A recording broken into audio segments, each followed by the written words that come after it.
Hello everyone, how you going? And welcome back to Wellthatsucks, a place that just kind of puts all the little annoyances of life, the things that just go, that really does suck, doesn't it? Well, you know, some of these things are going to be so relatable and you go, oh my goodness, that happened even to me today. Whereas some of these things might be a little bit more over the top, so to say, and you go, well, I definitely don't want to be dealing with that because that just does absolutely suck. So then starting off with the statue of Jesus in India mysteriously began dripping water from its toes. Worshippers started collecting and drinking it, believing it was holy. The source of the water was later found to be a clogged toilet near the statue. Oh my god, I was expecting this to be a video or something like that, but I feel as though the stagnant image of just kind of, well, I guess stagnant water, or I guess it's not stagnant because it is kind of flowing, but it's flowing from somewhere you just do not want to have anything to do with in terms of water and drinking. Because really, even though there's only about 9 pixels in the whole thing, it certainly looks as though it's fairly clear. It's not like it's just completely cloudy. And then you're going, well, of course you shouldn't have been drinking black water. That just makes sense. But like I said, it actually looks from that photo that is kind of clear, so I can't blame them in that regard from kind of going, oh, well, I guess it's kind of going to be safe to drink, let alone just the entire kind of meaning behind it of, you know, it's from Jesus's toes. And so even though I feel as though a general statement would do in terms of you just should not be drinking any water that is dripping off a statue, you know, you don't know where that thing's come from, but I guess you got to give them some credit in terms of it does make sense why they were going for it in the first place. You know, any statue that just suddenly gives water is just going to be considered kind of this miracle, so to say. But really, using this as an example, perhaps you should kind of take a more scientific approach, or even just call a plumber to kind of see where the water may be coming from. So yeah, it's definitely a shame that it actually turned out to be a clogged toilet, because I'm sure if it was another thing, like if it was just a water pipe or kind of a rain tank or anything like that, it just would have continued being drunk. I feel as though some kind of lunatics out there would probably still be drinking it, but that's just a completely different topic altogether, so we're putting that aside. But no, really, it just is a shame that it was a clogged toilet and it could have been something a little more, I don't know, hygienic. Apartment hallway in Dallas, Texas. Looks like a scene from the Titanic. Oh my goodness, wait, hang on, is that frozen? First glance, I thought it was actually kind of like I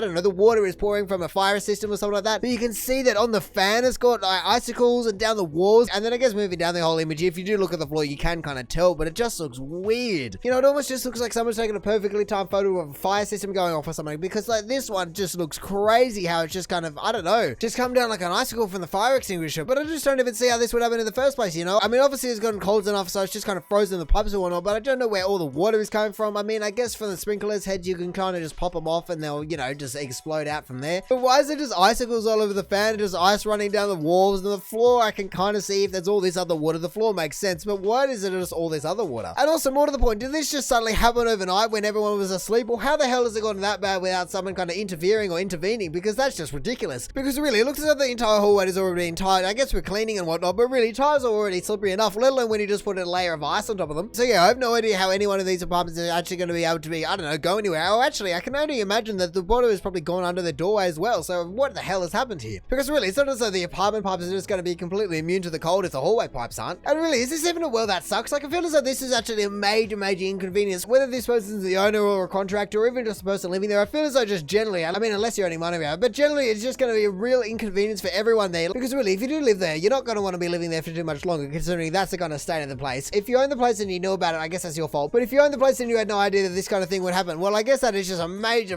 kind of, I don't know, just a hit against the entire property. Because really, besides all the cosmetic damage, you just might even have structural damage if water is suddenly leaking where it's not meant to. If the water is frozen that much, you might even have some cracked fire pipes, and that's just going to be a whole thing to kind of replace. You know, you're probably going to have to strip out the entire ceiling and floor, or who knows how many floors it is. But I just don't even know where you start to clean that up. You know, you don't really want to let it melt, because then you're just going to have water throughout the entire building, and that's just going to be a whole heaps of problems. And really, on top of all that, as the owner, you're not going to be getting any new tenants or anything, because people go, I'm not living there, I saw that photo. Yeah, really, like I said, I feel as though regardless of who you are or how you're affected by this situation, it just isn't really a win-win for anyone. So really, I'm actually kind of concerned for the poster of this post, because if they're considering this to be just a well that sucks, then I'm a little bit worried about the entire rest of their scope of their life, because if that's just a well that sucks, so then they've got some serious kind of things going on in their life. So really, I feel as though we're just going to need a follow-up post to kind of see how this progresses, because that just does not seem like a well that sucks moment. Been waiting 6 weeks for a rather expensive toilet so we can fit it at a client's house. It finally arrived. Oh no, that is a serious shambles. That doesn't even resemble a toilet. Like, how the hell does all those pieces got into where they are? Really, shouldn't that piece kind of be over here and that piece be over there and that piece be over here? It's as though this box is just being put in an industrial tumble dryer or something like that, because look at the kind of spread and the smash pattern. That is just ridiculous. I mean, actually looking at it further and knowing that a toilet is ceramic, it certainly doesn't seem to have any kind of padding or protection around it, so that certainly seems that there could be a little bit of an oversight there. You know, considering everyone knows how well things are treated when they have to travel internationally or even domestically, you know, they just get pegged from the van to the front door or something like that. I mean, I wish I could see that. Someone just pegged this to the front door from the van. But no, really, anyone that's ever ordered anything online and had it shipped to them, or I guess even just been online to see the videos that are out there, just knows that that is just not the correct way, an adequate way to be able to pack something ceramic and, you know, fragile would be on there, I'm sure. I mean, I guess going back to the title of the post, at least is what your phone is sort of like, I dropped this, you know, it obviously has arrived in that kind kind of form. It's not like you just suddenly dropped it into a box and that's the kind of result you got. No, this obviously happened before it got to you, or at least you're definitely going to be saying that. My goodness. Considering you said it was a rather expensive toilet, you certainly would be wanting to wash your hands of any kind of responsibility for that happening, wouldn't you? But I really like I was saying, it's obviously the manufacturers or the distributors' fault. You'd certainly be on the phone very quickly just kind of going, hey, look, this has happened. You send us the new one. Even though we've been waiting for this thing for 6 weeks, we certainly need another one now to get that on the next flight here. And really, you better be hoping that the next one actually has some kind of padding and protection around it, because the same thing might happen, you know. Maybe it just gets caught in this endless cycle of just broken toilets, and then you certainly wouldn't want that, you know. Where are you going to go? So yeah, at least in that case, it certainly is just a well that sucks. It's not like I paid for this toilet, I dropped it or anything like that. You don't have to worry about dealing with it or paying for it. You just have to worry about waiting for a new one and then installing it, you know. It's as simple as that. As annoying as it might be to kind of not be able to install, and hopefully the clients understand. I'm going, look, this is how it arrived. I certainly can't install that, but really, you know, it is not on you, so it's definitely just a well that sucks instead of like a woo, that is ooh. A part of Highway 1 fell into the ocean, so a 45-mile drive turned into a 200-mile drive.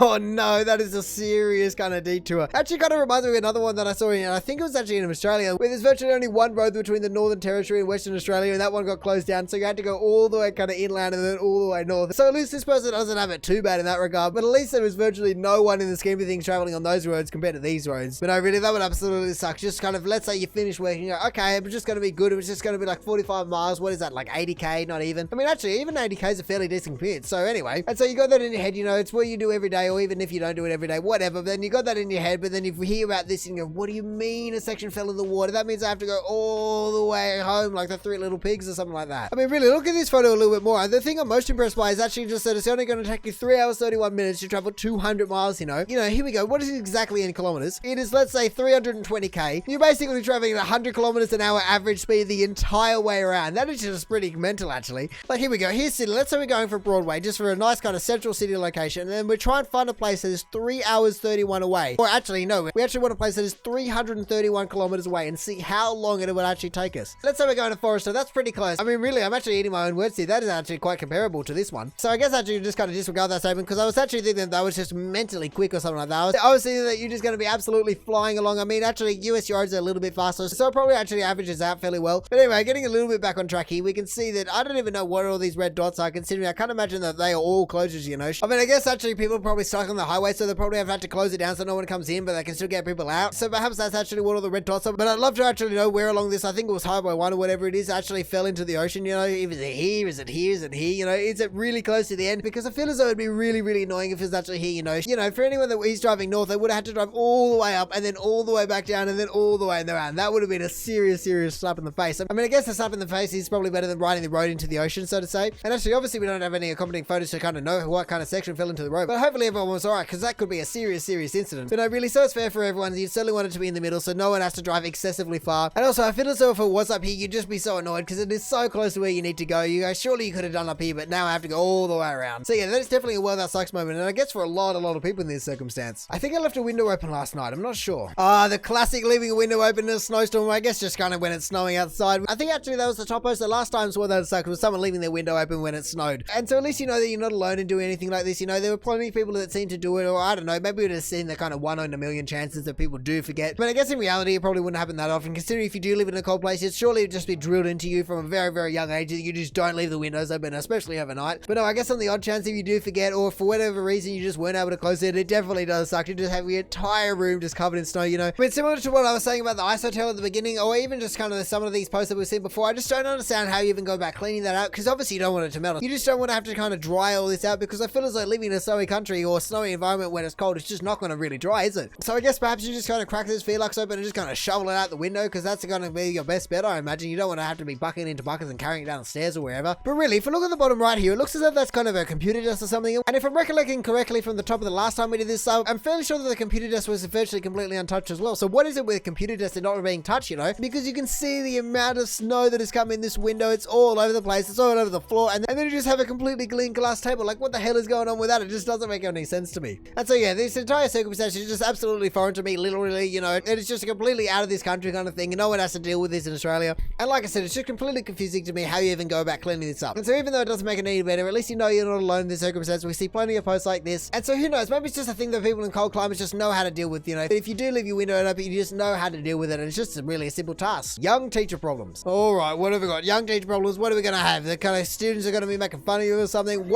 Where's your whole bus? I work here. I just feel as though this just has to be a setup. Surely there is just no way that anyone would just be filming themselves and just kind of capture the moment where all your other colleagues are going, where's your hall pass? Where are you meant to be? You know, surely you're meant to be somewhere else. You know, all those kind of things. I get it might happen, but surely it just doesn't happen all the time to the point where you're just going to be filming at any time and just be walking down the hall and the teacher just yells at you. I mean, also, I've heard that American schools are pretty big, but how big is your school that where even the teachers don't know every teacher? Like, come on, like, that's just ridiculous, surely. You know, let's just say you're at school as a student, there's 100 people in a year, surely you're able to remember everyone, and I can't imagine there is more than 100 staff at the school, you know. I guess they are talking about young teacher problems, so perhaps it is your first week or second week on the job, but really, if it is any time after that, surely it's pretty ridiculous that people are kind of recognizing you and understanding what's going on. I mean, I understand it's a little bit more difficult with a face mask and everything like that, you know, you're a little bit less recognizable, so to say. And also, I guess being in American school, no one's in uniform, and so that just adds another level of complexity or anything like that. But really, I just cannot believe that there are that many teachers just out saying, go, where's your hall pass? You know, like, you just hear it over and over and over again. You know, if you've managed to capture that many encounters on video, there is no way you'd be able to go anywhere without being just kind of tormented by all the other teachers. And like I said in the beginning, I thought it was actually going to be the students giving you a hard time or something like that. You know, they're going, oh, miss, you're the same age as me or something like that. But not the fact that it was actually going to be your colleagues giving you a hard time. I mean, maybe just have to get a t-shirt printer or even just a big sticker across your forehead that just says teacher. I mean, actually, maybe the best thing would just be if the school kind of gave out teacher face masks that are actually recognizable by face masks. Ones that are obviously going to be pretty hard to copy, and maybe even just make them super ugly so no student would ever want to wear it. I feel as though this is definitely just your colleagues dropping the ball and not knowing who you are. So even though I guess you can kind of say it does suck, I feel as though it'd just be more annoying, so to say, than anything else. When you're working from home, you hit video instead of audio. Oh god, no, I just cannot imagine that is not done sarcastically or self-aware. Surely no one is kind of being that kind of unaware to the point where they're just kind of woken up going, oh yeah, I guess I'll just kind of join the meeting and just kind of put audio only on, no worries. And then just immediately going back to bed or something like that. I just cannot imagine it. Because really, I feel as though this is just everyone's worst nightmare. So everyone just takes extra care just to make sure that they're on the right one. You know, I don't have this on, I do have this on. You know, even just kind of having something cover the lens, so if it does kind of turn on, it's just completely blackness anyway. Just anything to absolutely make sure that what you're broadcasting is what you want to be broadcasting. Because really, if you're working from home, or even if you've taken a sick day or something like that, and that is what you're doing, oh my goodness, it would just not be a good look. I mean, actually, maybe that's exactly what it is. Maybe they're taking a sick day and everyone knows that, but they're still kind of at work. They need to be in the meeting, so they're going, look, I guess I'll just show my face, see that I am actually sick and I'm in bed, I'm not just out partying or something like that. And so maybe in that regard, they actually meant to do it that way. But really, considering this one is audio only, I can only imagine that they're meant to be audio only as well. And I think the most awkward thing about it is the fact that they actually look as though they're fully asleep. You know, everyone's just having a meeting, they're just completely dozed off. I mean, actually, if that's the case, you certainly wouldn't want audio on either. You know, if you start snoring, everyone's going to know what's up pretty darn quickly. And also, you better be hoping that you're completely kind of third wheeling this meeting. You're just never going to be asked any questions, because if they ask you a question, you just no response, it's certainly going to be pretty awkward. You know, regardless of where the hell you are, whether you're in your dreamland or just out the back, you certainly don't want to be giving the impression that you just have zero care for the thing at all. So yeah, really, I don't know about this one. I feel as though I just have zero sympathy for anyone that is just kind of making a mistake like that. You know, really, besides the fact that you should probably be paying attention to your meeting in the first place, I just cannot imagine anyone of sound mind, whether that be they're too tired or whatnot, just making a decision like that. So yeah, I feel as though this certainly isn't the first time they've done this, and who knows, maybe they even do it all the time. So perhaps they actually just finally got what was coming to them all along. The in-laws invited us over for dinner. It was a trap. Oh no, the old, oh, here you go. While you're here, you might as well just give us a hand, why don't you? It won't take too long. It's nice and simple. You should just be able to whip it up. You're good with these things, aren't you? And then you get stuck there building furniture for hours and hours and hours. Oh my goodness. What a classic trap that is. I mean, you did get dinner out of it, so maybe it is a fair trade. I mean, unless the cooking is absolutely horrendous or something like that. But no, you can certainly see just how many things they've got to go, you know. How many pieces is it? Yeah, 7 piece, 6 chairs and a table kind of thing to put together. And then just one chair at a time, you're just putting it together. You know, you've got how many boxes? What, 1, 2, 3, 4, probably 5 under there. It just feels as though you're making no progress, going, oh, the last one took me half an hour to build, and then I've got another one to do, and then another one. And then you just go, oh my goodness, the end is just not in sight at all. I'm only 1 chair down, I've got 5 more to go. This is going to take forever. And also, I think what I'm questioning most about the entire thing is if the person that is in the photo is a poster, or if the person that took the photo is the poster. Because if the person that is in the photo is a poster, well then I guess that is their son. And so in that regard, you know, it's just a son doing what a good son should do. I mean, I guess by the title it also sounds like the poster got roped into it as well, so that wouldn't be the best. But hey, really, in the end, it's just what family do, isn't it? You know, you just go over, you help out. They might not be confident or even able to do it, so you just go over, you help out. You semi-quickly build a nice table and chairs set, and then you just have dinner prepared for you at the same time. Like I said before, if the food's nice enough and this isn't horrendous to put together, then it really is just a win-win for everyone. And hey, I guess you get some brownie points along the way. And so now, finally, for the top of the month for Well That Sucks, we have United Airlines Boeing 777-200 engine number 2 caught fire after takeoff at Denver International Airport. Well, we obviously know exactly what was going here, regardless of the title, but that is a serious thing to kind of be seeing out the window. You go, oh my goodness, are we just going to absolutely plummet? Is it going to explode in my face? What is going on here? You know, because the other thing that people often don't think about is there's actually fuel is stored in the wings for some of these planes. So you certainly don't want that fire just to suddenly go up a little bit more and just go into the fuel tank, then you certainly will have a problem. Because even though it's obviously definitely not wanted and it's very scary to see something like that, planes can kind of fly with one or half of their engines, or at least kind of power themselves to emergency landing. They're not just going to fall out of the sky. But no, you can just see how much the air is just feeding that fire, you know. I mean, I guess it really is just kind of the perfect fire. In the same way that you're blowing a fire to heat it up, that is just absolute, you know, you're going to, what, 400k an hour or something like that. And also, regardless of the entire fire, just the wobble that it has on it, it's just going like this the whole time. You're going, ooh, at any moment it's just going to fall off and plummet down below as well, you know. And also, this is that sucks. And what happened to all the rest of it, you know? Just it landed in someone else's yard, and what happened to those people? You know, someone could have lost their house, their car, their life, for goodness sake. You certainly just can't have the entire engines around just kind of falling off mid-flight or just after takeoff, I guess they said. So yeah, like I was saying, I feel as though towards the top of That Sucks, it's just not even That Sucks anymore. It's just like, oh my goodness, what are we even dealing with anymore? Because really, by the sounds of it, it sounded as though it all ended alright, but it certainly could have not ended alright. And also, talking about That Sucks, I just cannot imagine being on that plane and, you know, you just never want to fly again. All the people that are already afraid of flying are just going, well, see why I was afraid of flying? And I guess it kind of does come down to the fact that, you know, planes are relatively safe. You know, you think of the combined total of all the kilometers flown all over the world by all the planes, and really, I'm sure there is much